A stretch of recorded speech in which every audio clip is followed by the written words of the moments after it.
ট্রেনে ভিড়ের মধ্যেও আশ্চর্যজনকভাবে জায়গা পেয়ে গেলেন কবিতা দেবী।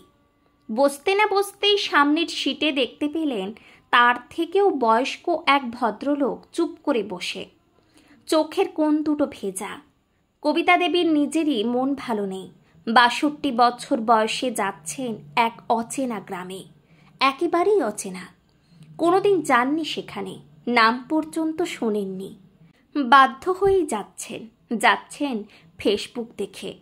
ভিডিওতে চূর্ণী নদীর তীরে বাড়িটি দেখে তার পছন্দ হয়েছে। দাম দর পোষালে তিনি কিনবেন।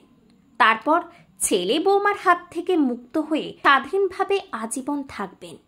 কিন্তু মূল সমস্যা, ফেসবুকের ভদ্রলোক বাড়ির অর্ধেকটুকু শুধু বিক্রি করবেন, শুধুমাত্র বয়স্ক লোককেই বেচবেন। তার নাকি টাকার খুবই প্রয়োজন। কবিতা দেবীর থাকার কথা ছিল বৃদ্ধাশ্রমে। ছেলে বৌমা তেমনটাই চাইছে, কিন্তু তিনি অনেক ভেবে দেখেছেন বৃদ্ধাশ্রমে এককালীন যে টাকা দিতে হয় তাতে গ্রামে সুন্দর বাড়ি কিনে ফেলা সম্ভব। উপরন্তু মাসে মাসে যে টাকা দিতে হবে সেই টাকায় গ্রামে অত্যন্ত সচ্ছলভাবে থাকা যাবে। শুধু তাই নয়, দুজন কাজের লোকও রাখা যাবে অনায়াসে। উপরি পাওনা টাটকা শাকসবজি, গ্রামের মানুষের সান্নিধ্য, মেঠো পথ আর আম জাম কাঁঠালের সুনিবিড় ছায়া। সামনের বৃদ্ধ ভদ্রলোককে দেখে কবিতা দেবীর মায়া হলো। আশেপাশে তাকিয়ে দেখলেন সম্ভবত সঙ্গে কেউ নেই। তাই সাহস করেই জিজ্ঞেস করলেন, দাদার শরীরটা কি খারাপ লাগছে? ভদ্রলোক এতক্ষণ আনমনে ছিলেন, কিছু একটা ভাবছিলেন গভীরভাবে। নিজের মধ্যে একদমই ছিলেন না। হঠাৎ সামনের ভদ্রমহিলার প্রশ্নে কেমন থতমত খেয়ে ঝটপট চোখ দুটো মুছে নিলেন। তারপর অনেক কষ্টে একটু হাসলেন, কিন্তু কোনো উত্তর দিলেন না। কবিতা দেবী আবার বললেন, আপনার শরীরটা কি খারাপ? ভদ্রলোক এবার চলন্ত ট্রেনের জানালা দিয়ে বাইরে তাকালেন। তারপর আনমনে বললেন, আজ আমার আনন্দের দিন ভাই, খুব আনন্দের দিন। ছেলের সঙ্গে ২ বছর আদালতে লড়াই করে জিতেছি। স্ত্রীকে বলতে পারবো জিতেছি, হারিনি। বলে আরও একবার চোখ দুটো মুছলেন। কবিতা দেবী ভদ্রলোকের কথা শুনে একেবারে চুপ করে গেলেন। একটা বড় দীর্ঘশ্বাস ছেড়ে হাতের রুমালে কপালটা মুছে গালে হাত দিয়ে মাথা নিচু করে রইলেন। দ্বিতীয় কোনো কথা জিজ্ঞেস করার সাহস আর পেলেন না। তবে মনে মনে দুঃখ পেলেন। অনেকক্ষণ চুপ করে আছেন দেখে সামনের ভদ্রলোক এবার হাসলেন। ২ পায়ের মাঝখানে রাখা পলিথিনের একটা ব্যাগ হাতে তুলে কি যেন একবার দেখলেন। তারপর তাতে হাত ঢুকিয়ে একটা কাগজ বের করে সামনে মেলে ধরে কবিতা দেবীকে বললেন, এই দেখুন কোর্টের অর্ডার। খুব আনন্দ হচ্ছে। ওরা ভেবেছিল জিততে পারবো না, বাড়ি ওদের হয়ে যাবে। কবিতা দেবী এবারও কিছু বলতে পারলেন না, বলার ইচ্ছেই হলো না তার।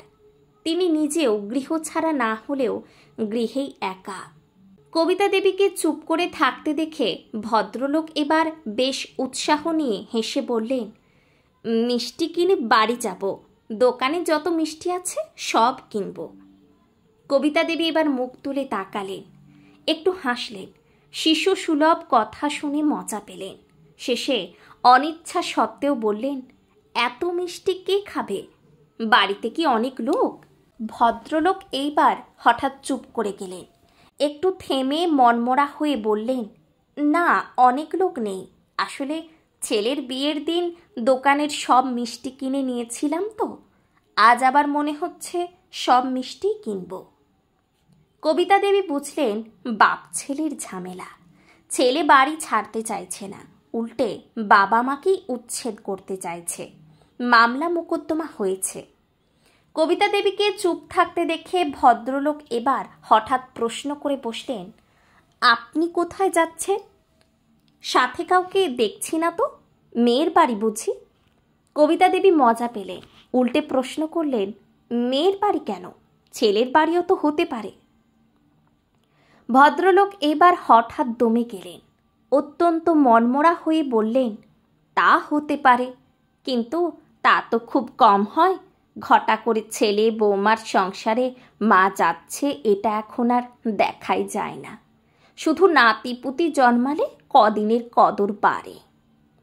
কবিতা দেবী তর্ক বাড়ালেন না, শুধু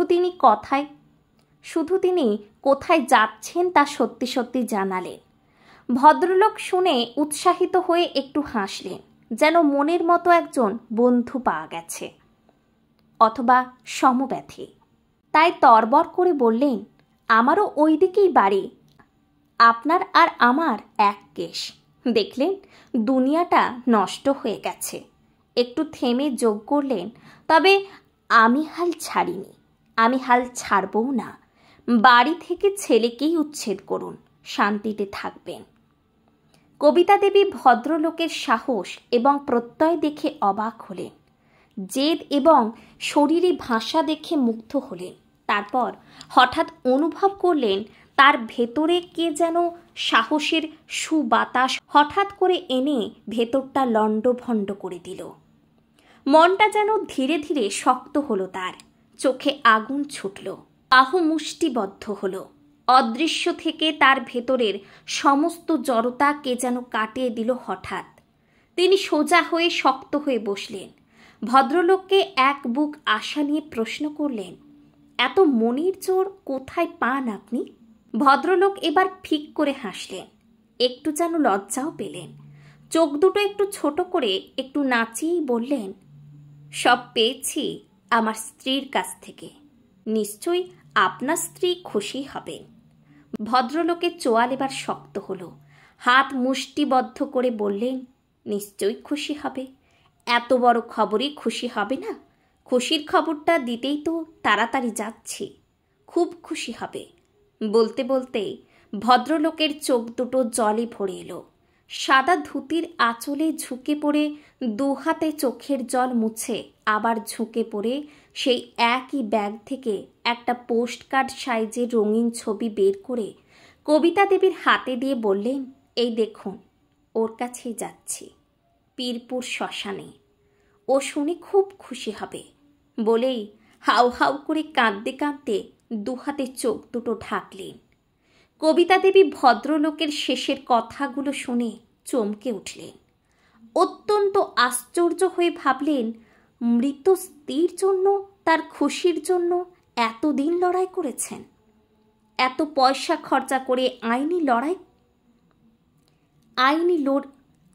লড়াই লড়ছেন। হায় রে, হতভাগ্য বাপ, হতভাগ্য সমাজ। কবিতা দেবী কিছু বলতে পারলেন না, সান্ত্বনা দেওয়ার ভাষা খুঁজে পেলেন না। শুধু তার চোখ দুটো দিয়ে টপ টপ করে জল পড়তে লাগলো এক অপরিচিত অচেনা ভদ্রলোকের মর্ম ব্যথায়। তিনি জানালায় মুখ ফিরিয়ে নিলেন, শুধু কাউকে দেখতে দিলেন না নিজের চোখের দীর্ঘ বেদনার জলটুকু।